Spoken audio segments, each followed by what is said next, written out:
If you're a leader who's praying for growth, but secretly a little terrified of what will happen if and when things actually take off, this episode is just for you. Because it's one thing to build a team.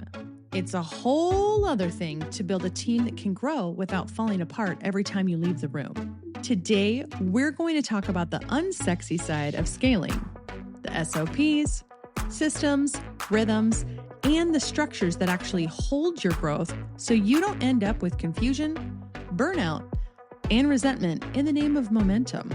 And if you want to grow strong and not just fast, stay with me. I promise it's worth it. Welcome back to Leadership Clearly, the podcast for Christian leaders who want to grow with clarity, strengthen communication, and build teams that actually last. I'm Julie Wagner, Executive Communication Coach, corporate leader, and your coach in this space where we tell the truth about leadership, lean on Jesus, and get really practical about what it takes to actually lead people. Last week, we talked about the difference between building a team and building a scalable team. Why adding more people is not the same as building real capacity. Today, we're honing in on one of the biggest gaps I see when leaders try to scale. They don't have the systems, rhythms, and structures to support the growth they're praying for. We're going to talk about what it needs to be in a place before you hire, before you expand, and before you step on the gas. So, grab your note-taking device or your journal, grab your drink, either coffee or Alani Nu like me. Today, I am drinking pink slush again. I've been a little bit on a pink slush kick, and let's go ahead and dive in. There's a difference between being in charge and being respected. The leaders people talk well about, not because they're flashy, but because they're steady, clear, and wise. Those are the leaders that are intentional about how they communicate. They study themselves. They study their people. If you want to be that kind of leader, the kind who builds strong teams and leaves lasting impact, the Clarity Code was built just for you. It's where we slow down, get honest about how you sound, how you lead, and how to align your communication with the impact you say you want to make. If you're ready for that level of growth, the Clarity Code is your next step. Information is found in the show notes. So before we dive in, I just want to maybe laugh a little bit with you guys. So I listen to my podcast as I record it, right? I know that I'm probably not like every other podcaster out there who's got a whole professional team. I do this all myself from my office, usually on Sundays, which is my busy day, but my evenings are really quiet. So I finally get like a little bit of space to be able to like hone in and just really talk all of this out. So I have to tell you, I listen back to this sometimes and I'm like, I sound like a commercial. And I have to tell you, guys, this is really how I sound. I really sound like this. When I sound like I'm reading off of a script, it's just how I sound. I used to always get told when I was a kid, oh, you have a voice and a face for radio. I don't know if that was a compliment or if it was an insult, but you know what? I'm going to take it as a compliment. So yeah, that's what I got for you guys. I don't know if I'm going to keep this actually in the podcast, but I thought it would be kind of funny just to start it off with this way. But let's go ahead and dive in, okay? We're going to get real honest with each other. Most leaders don't get too excited about systems and SOPs. Now, if you're like me, I'm a little bit of a nerd and I do love me some good systems and standard operating procedures, but I will personally get stuck in the cycle of overanalysis paralysis.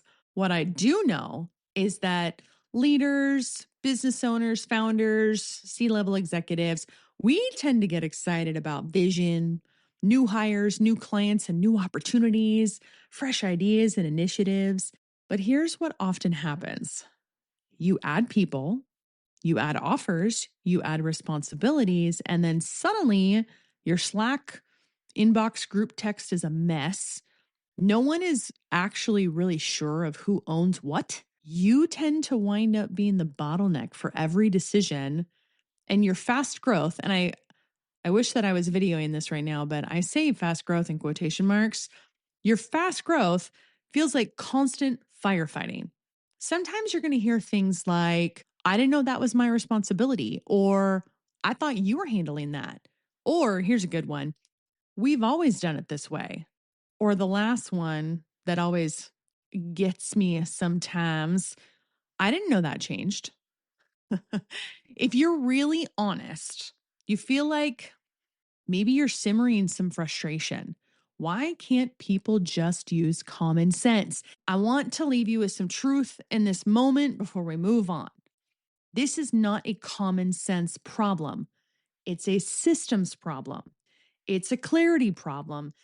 It's a leadership problem. You are not a bad leader for not having this all figured out. Most of us were never taught how to build rhythms and structure that scale. We were just thrown into the deep end, told to build a team, and then blamed when it got messy. So if your growth has felt chaotic, I want you to know that you're not alone and you're not stuck. It just means it's time to build the internal infrastructure that your next level of growth will require. So when I think of systems and structure, I think about how God builds. From the very beginning in Genesis, God didn't just create, He orders. He separates day from night, land from sea. He sets rhythms, evening and morning, Sabbath rest, seasons and cycles. Creation isn't just beautiful, it's structured, and it has boundaries and patterns that sustain life. In the New Testament, Paul talks about the body of Christ having many members, each with different functions, but working together in order and unity. That is structure. That's roles and responsibilities. That's healthy interdependence, not chaos. God is not against structure. God uses structure to sustain what He builds. As leaders, when we put systems and rhythms in place, we're not over organizing the spirit out of our work. We're actually stewarding what God has given us so people can flourish, not burn out. I want to give you a simple framework for thinking about systems that will help you grow strong, not just fast. So we're going to use SOPs, as our guide. S stands for Standard Operating Principles. O, Ownership and Roles. P, Practical SOPs. S, Sustaining Rhythms. We're going to walk through each one and we're going to talk about how it shows up in your leadership. So let's go into the first step, okay? Standard Operating Principles. Do not mix this up with your typical SOP, which is a standard operating procedure, okay? Before you ever open a template or create a checklist, you need principles that guide how your team operates. This is how we do things here, guardrails, that keeps everyone aligned even as you grow. So here are some examples for you. We communicate proactively, not reactively. We assume good intent and clarify before we correct. We don't build new before we stabilize what we already have. And we write it down once it works. These principles become filters. Do we launch this new thing now? Or do we stabilize what's already on our plate? Do we blow up at someone? Or do we clarify expectations first? By the way, please don't ever blow up on anybody, especially as a leader. If you need to cool your jets, walk away and go drink some water or, go drink an Alani Nu. And here's the last one. Do we keep everything in your head or do we capture it so others can run with it? Your first assignment as a leader, which I'm giving you this assignment today, if you don't already have really good SOPs in practice right now, write down 3 to 5 operating principles that define how your team is meant to function. This will shape every system you build next. Step 2, this is the O, ownership and roles. You can't scale what everyone sort of owns, okay? One of the biggest reasons teams break under growth is because ownership is fuzzy. It's clear as mud. People are busy, but priorities are unclear. Work is happening, but no one can tell who is ultimately responsible for the results. To scale strong, you need the following: Clear role descriptions, not job postings, but clear role clarity, clear areas of ownership, aka you are the owner of XYZ, clear decision rights. You can decide up to this level, but beyond that, we decide together, etc. Here's a simple exercise for you. For each key function in your organization, let's talk about sales, delivery, operations, finance, communication, etc. Write one name next to who owns this. If you can't write a name or you want to write three, that's a red flag. When ownership becomes clear, communication becomes simpler, accountability feels fair, not random, and you don't have to be in every loop because someone else is empowered to lead. Let's go to step 3, practical SOPs. Now, these are the standard operating procedures. These are your typical SOPs that you hear about. This is where most people think systems start, but I want you to take notice. We waited until step 3. SOPs, so standard operating procedures, are simply clear, repeatable steps for recurring tasks and processes. They don't need to be complicated or corporate. They just need to be written down, easy to find, easy to follow, and actually used. Here's a challenge for you. What are the 5 to 10 recurring processes that matter most for your leadership and growth right now? Here are some examples for you. How a new client is onboarded, how content gets from idea to published, how you prepare for and run a team meeting, how you handle a customer issue or a complaint, how expenses are submitted and approved. So for each one, you're going to outline who owns it, the key steps, guys, no more than 5 to 10, right? 10 steps is way too much and it gets really convoluted. The tools you use, platforms, docs, the links, etc. The standard you're aiming for, which is basically timelines, quality, etc. So here's the thing, you don't need a 40-page manual, right? You just need simple SOPs that pull information out of your head and into a shared brain your team can access. One of my favorite platforms that I use is Notion for all of my SOPs. Notion is free. You can pay for it, but it's also free. And then I also like to use Perplexity AI or Claude or Claude. I use the two of them combined very often. And yes, I pay for both. So I canceled my ChatGPT Pro account and I switched over to Perplexity and Claude. And I got to tell you, I 10 out of 10 recommend. I'll put the links in the show notes, or you can just Google them, Perplexity AI and Claude AI. I promise you, you won't regret it. All right, so step 4, sustaining rhythms. This is a piece that leaders often miss. Systems aren't just documents. They're rhythms. Rhythms are the recurring touch point that keep communication clear, ownership strong, and momentum sustainable. So think about this. Think of your weekly team meetings.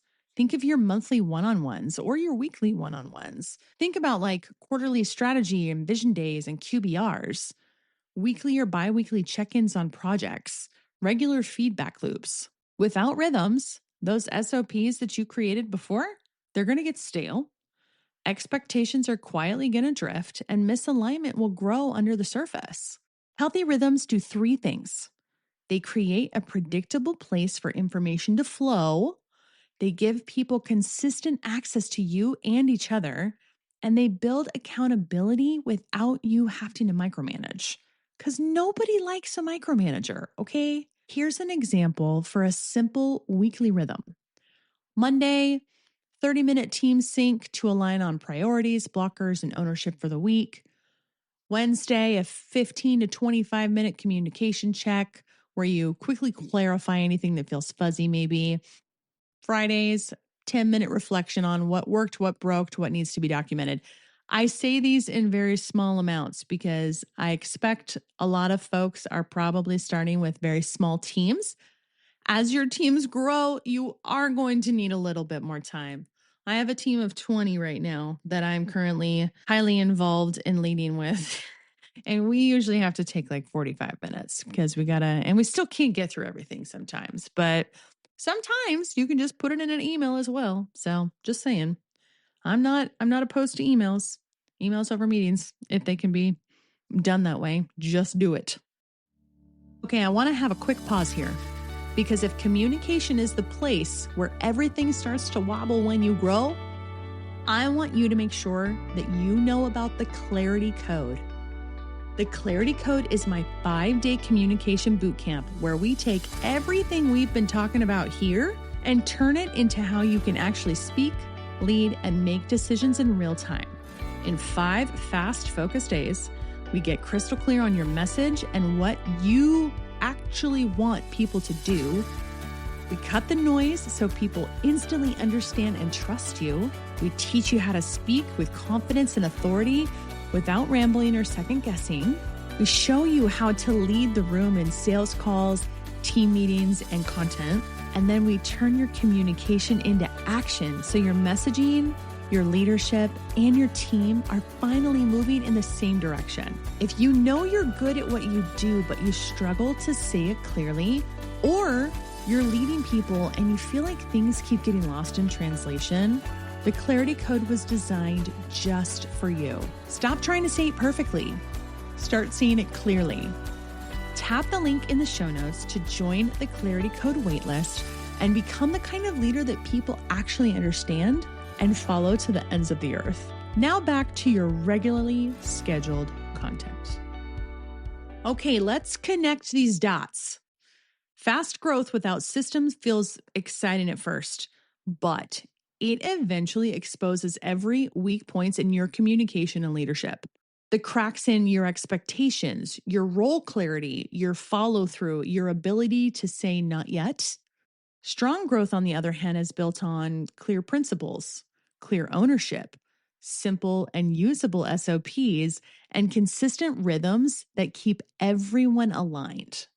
That doesn't mean you have to move slowly, okay? It means you have to move intentionally. You get to decide. We're going to build a foundation that can actually hold the weight of what we're asking God for, and then you get to run with it. Okay, there is a reason why I told you to grab your journal or your note-taking device, and we're going to put that into play today. So, taking these notes into your journal, you can take this into your prayer time with God or even your next leadership meeting. But I definitely highly suggest you write these down. Here's the first question. Where is growth currently exposing weak points in our systems or communications? Second, what's one area of ownership that feels fuzzy on our team right now? Third, what is one process we run over and over that needs to be documented as an SOP this month? And fourth, what weekly or monthly rhythm do we need to add or clean up to support healthy communication and accountability? Your challenge this week, okay? Choose one process to document. Choose one rhythm to either reestablish or establish. Don't try to build Rome in a week. Start with one brick at a time. If all of this feels a little overwhelming, I want you to hear me out. You are not behind. Every leader I know who has built something meaningful has had a moment where they realized we grew way faster than we built the foundation. That doesn't mean you failed. It means it's time to pause, strengthen what you have, and then move forward. God is not disappointed that you don't have perfect systems yet. He's inviting you to partner with him in building something that can last for your sake, for the team you lead's sake, and for the people you're called to serve. You don't have to fix everything in a week. You just need to take that next faithful step towards clarity and structure. Remember, leadership isn't about getting bigger. It's about stewarding what God has given you with wisdom, clarity, and courage. If today's episode resonated with you and you're realizing that leadership requires more clarity, more courage, and more consistency than you've been operating with, I want to invite you into something deeper. The Clarity Code is my new leadership bootcamp designed to help you slow down, get clear, and lead with confidence when conversations are hard, decisions are heavy, and people are counting on you. This isn't about fixing everyone else. It's about strengthening how you lead so your words, your presence, and your follow-through actually build trust. If you're ready to step into leadership with greater clarity and conviction, I'd love for you to join us inside the Clarity Code. Link is found in the show notes. And if Leadership Clearly has been encouraging or grounding for you, make sure you're subscribed to the podcast so you don't miss an episode. We release new episodes every Monday to help you start your week off with clarity, encouragement, and strong leadership perspective. And finally, if you know a leader who's navigating hard conversations or just carrying a lot right now, please share this episode with them. Leadership was never meant to be done alone. I'm glad you're here. Keep leading well.